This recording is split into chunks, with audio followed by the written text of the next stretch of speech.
Hello and welcome to Piano Pandemictivities. This is a follow-up to the previous video where I talked about the decline of improvisation. And I should have mentioned in that previous video the best single source for understanding the decline of improvisation, in my opinion, is a book called Fantasies of Improvisation, which is by Dana Gooley, a professor at Brown University in USA. Gooley is a musicologist and has done just a beautiful job tracing the presence of improvisation, the types of manifestations one sees, and then the gradual disappearance of it. One of the most interesting things that Gooley does is he shows that when improvisation was common among musicians, it was not regarded as particularly special because it was an ordinary and expected skill. As it declined, you almost imagine a downward graph, as it declined from public music making, the popular notion of improvisation as special, magical, inspired goes up. So you have these two lines crossing, almost like economic, something gets more scarce and therefore becomes more valuable. Well, as improvisation became less a part of basic musicianship, it started to be surrounded by more of a sense of mystery, which I guess when you reflect on it, it makes perfect sense. If you never saw anybody ride a bicycle and then suddenly you saw someone balancing on those little wheels, you would think, this is incredible. But of course we don't think that because most of us can ride, which I fully intend to do later today. So anyway, Dana Gooley's book is great. What I want to talk about today is what is happening with what I like to call a revival of historic improvisation. I'll go ahead and dare to say the word revival. And I'd like to show you some places and resources where this is actually happening.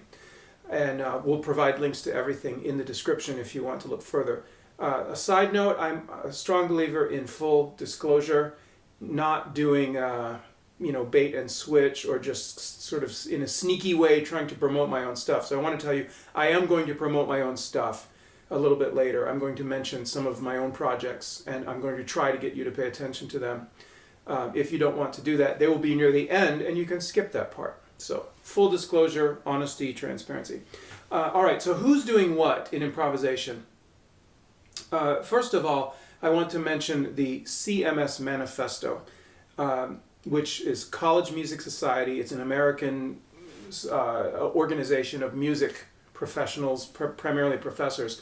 And they had a group that wrote this document doing kind of a takedown of the traditional curriculum, of the standard approved curriculum. In the US, there's this organization called NASM, National Association of Schools of Music, and many schools are accredited by NASM. If one is accredited by NASM, it pretty much makes everyone's curriculum look the same. They all pretty much look the same. You have theory and oral skills, and you have ensemble, and you have music history, and you have private lessons, and you have recitals, and then you have other advanced class, maybe one little class in counterpoint, maybe a little world music class, whatever. They all look more or less the same. And so they're very homogenized, and that by doing that, it helped exclude improvisation from the curriculum. This manifesto is kind of a takedown, a very severe criticism of that model. It came out and was published, and it created a little bit of a furor, to the extent that among academic faculty, furor is even possible with such a boring group of people. But anyway, it's there and you can read it, you can see what they said.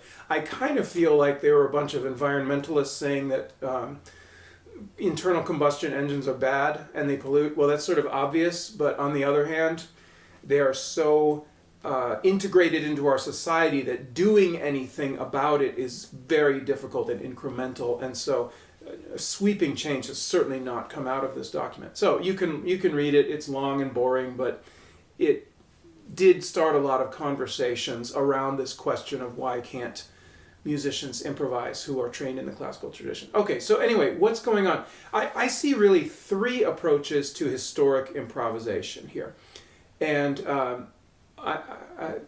all of these can end up overlapping with jazz. And you often do get people who are also jazz players involved in these approaches. But I'm going to try not to talk about jazz just because it opens up so many more topics that we can't get our heads around. So I'm going to try to limit this just to historic improvisation, by which I mean making up music in front of people that sounds like classical music that we all recognize. Schubert, Mozart, Bach, Scarlatti. Okay, so first of all, there is an individualistic approach, a kind of free, non-systematic approach where you develop your skills, you find an influence here and you take some, you find some great little techniques here and you take them, and you just sort of accumulate this ability, not through any systematic approach or curriculum, but just by personal exploration. And it is possible to develop quite a bit in this way. The person I would name who does this and teaches from this point of view is Noam Sivan, who is now in Stuttgart, Germany. Noam's a cool guy. I know him. Brilliant player. I see his approach as just this kind of taking influence from wherever he can find it, and maybe it's a little bit less systematic than what you might find elsewhere. So I've got his link there, and you can check out some of his performances. Fantastic performing ability. Another approach would be a German Generalbass continuo figured bass approach, very much the German school from a traditional continuo perspective. And so you start with the bass line and you sort of build from there. And one of my favorite people in this approach is Derek Remisch, who's also in Germany, but is educated at Eastman. I know Derek. His website has some great stuff.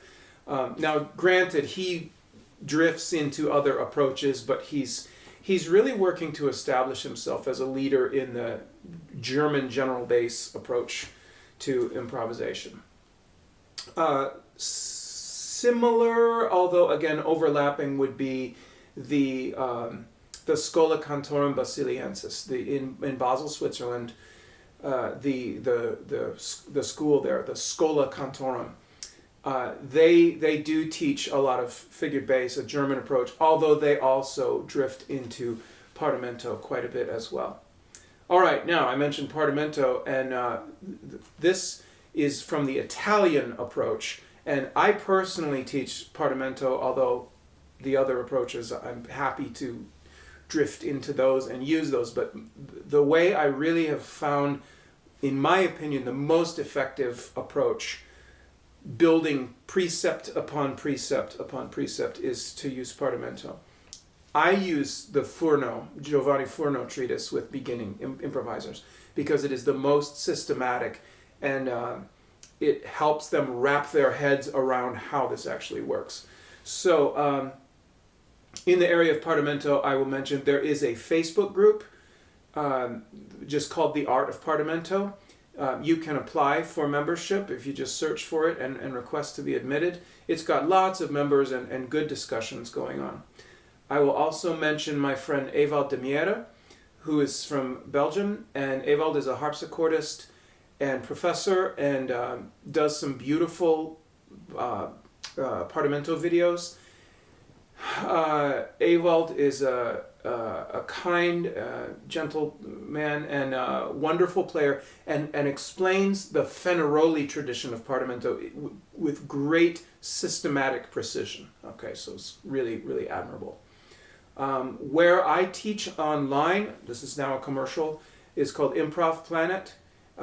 It's on Patreon, and we have a systematic curriculum that goes through the Furno procedure to learn the beginning ideas and then develops to a very advanced level. Improv Planet, I believe, is the world's largest collection of video tutorial in historic improvisation. I'm pretty sure that's true.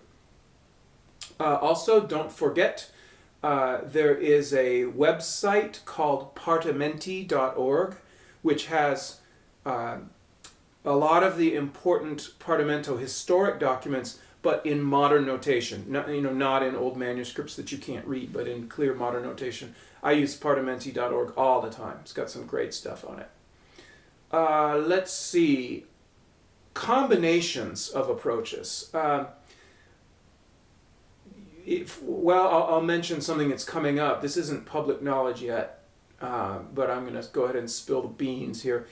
You might know about the website Tonebase, which has some kind of big name pianists doing video tutorials on the Rock Third or Brahms Concerto or Chopin Etudes. Tonebase is now starting a series on Partamento, basic schemata, rule of the octave, introductory level improvisation stuff, musician stuff. We just shot an entire day of video for them a few weeks ago, and I don't know when that's coming out, but Tonebase is going to get into the game. I'm happy to say. The thing I love about Tonebase, really, really high production values.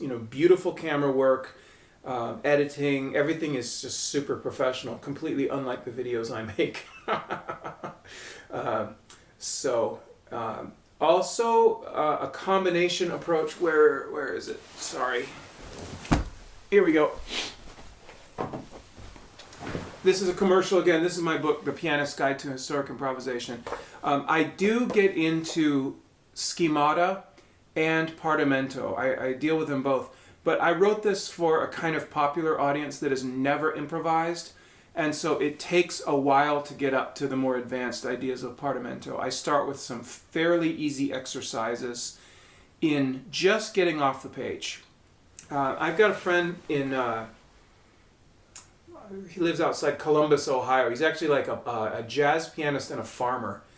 And he uses the terms on-page musician and off-page musician. And I love those because instead of saying person who can improvise and person who is clueless about improvisation, it's respectful of people who are well-educated musically but just have never been trained to improvise. So he calls them on-page musicians. They play from a page.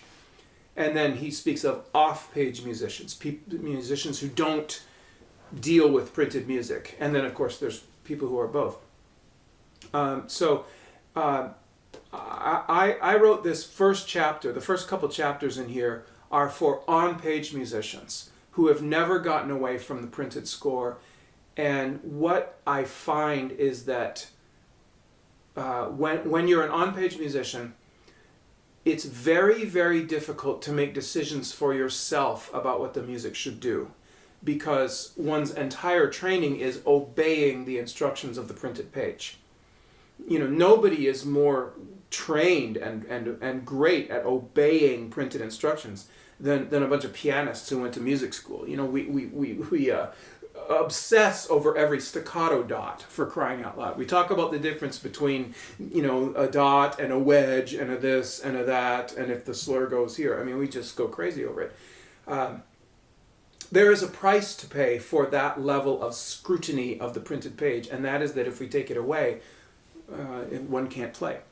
And so on-page musicians need some gentle, gradual, incremental exercises in order to start making music away from the page. So I start with that, and then I get into harder and harder things, and eventually it gets fairly difficult. So that's in the link. You can check it out if you want to. My book. All right. I've got more stuff here. We're now into resources, okay? Stuff you can read to help you on your journey. Ta-da! Giorgio Sanguinetti. I always talk about this book because it's so good and so important.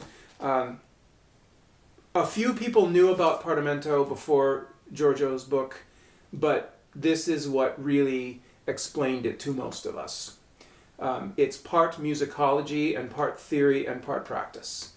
And you really have to read Art of Partamento if you're going to get serious about historic improvisation. That's all I'll say. It's required reading. I believe a updated version is coming out. He's working on it. This is 2012. When did you publish your book? 2012, yes. from Oxford University Press, from my same editor, by the way. So that's an important one. This is a really interesting book. This is by Job Iserman, Harmony, Counterpoint, Partamento. This is meant to be a theory textbook. And I think it's really the first one where someone has said, what if we took this to the classroom and we stopped doing things, the Roman numeral way and started doing things a different way. So I think this is the beginning of a very promising set of results. I've communicated a little bit with the author. It's not an easy book, I will say that. I imagine teaching undergrads this, and I can picture myself having to explain a lot. But I'm very excited about where this is headed. Here is a big, heavy book. This is Compendium Improvisation, Fantasieren nach historischen Quellen des 17. und 18. Jahrhunderts. Compendium, Improvisation Compendium, improvising in the manner of historical sources from the 17th and 18th century. This is from the Schola Cantorum Basiliensis from Basel, Switzerland. And it's great. The only drawback is it's only in Deutsch, okay? It's in German. So you can figure out a lot of what's going on just by looking at the musical examples, but the explanations are all in German. This is kind of part schemata, part partamento, part basso continuo approach. It's a combination approach. But it's wonderful, wonderful material for those who can either deal with the German or pronounce it into their phone and get a translation, or otherwise figure out what's going on. Good resource. Okay, and then here, these are from Peter Van Tour. Peter is a scholar in, I believe he's still located in Norway, the Norwegian Academy. And he has come out with a 2-volume set of the Partamenti of Nicola Sala. And these are probably the first published critical editions of Sala. Now, all that's in here is Sala's work, okay? Hundreds and hundreds of Partamenti. There's no explanation on what to do with them. So you would need to work with other sources as far as how do you do anything with these pieces. But the collection itself is beautifully done, very high quality printing, and you can't get it anywhere else. So Peter has come out with great original sources. So there's a lot that's going on. I have a few other things I want to tell you about. I'm going to put a link to the Nikhil Hogan show. Nikhil is a dude from Singapore who is has this curious mind, and he wants to know what's what. And so he started a podcast, an interview show, and he just chases down everybody and talks to them. And the show is somewhat wide-ranging. He talks to jazz musicians, he talks to producers, but a lot of the content is about historic improvisation. So he's found most of us. He's found me and all my friends, and done interviews. And I have to say, he really prepares. Like his questions, he knows what's what. He's read your stuff if he interviews you. So Nikhil Hogan show, good times. I mentioned Partamentoorg, the Art of Partamento book. One other book that I want to mention is Child Composers in the Old Conservatories by Robert Yardigan. This is a follow-up to his book Music in the Galant Style. Both are great books. Child Composers is almost like a beautiful coffee table book with glossy pictures, and it's very fun and readable, but it gives you this incredible picture of the approach from the Neapolitan school all the way through the Paris Conservatory and how they trained this level of fluency in improvisation. I read it on the beach. It was so enjoyable, so I recommend that. And then the last thing, again, this is a commercial, beware, warning. I'm just putting together a recording, a little album. It will only be released digitally because CDs are dead. physical media is of no relevance anymore. It's going to be called Historic Improvisation Live, and it's about 2 hours of stuff from my concerts in USA and Europe over the last 2 years. These are all live, unedited, before a live audience, just made up stuff in historic styles. Overtures, preludes, fugues, fantasias, that kind of stuff. And that will be out, I believe the release date is November 1st. It'll be out on all the major streaming platforms, so if you have a subscription, you'll just be able to get it. Okay, links to all this in the thing down there. And if you have questions of stuff I didn't address, I'm happy to do a follow-up and sweep up and clean up all the questions I didn't answer. But that's a quick overview of stuff that, taken as a whole, I think we can go ahead and say, hey, this is a historic improvisation revival. All right, good times. See you later. Ciao.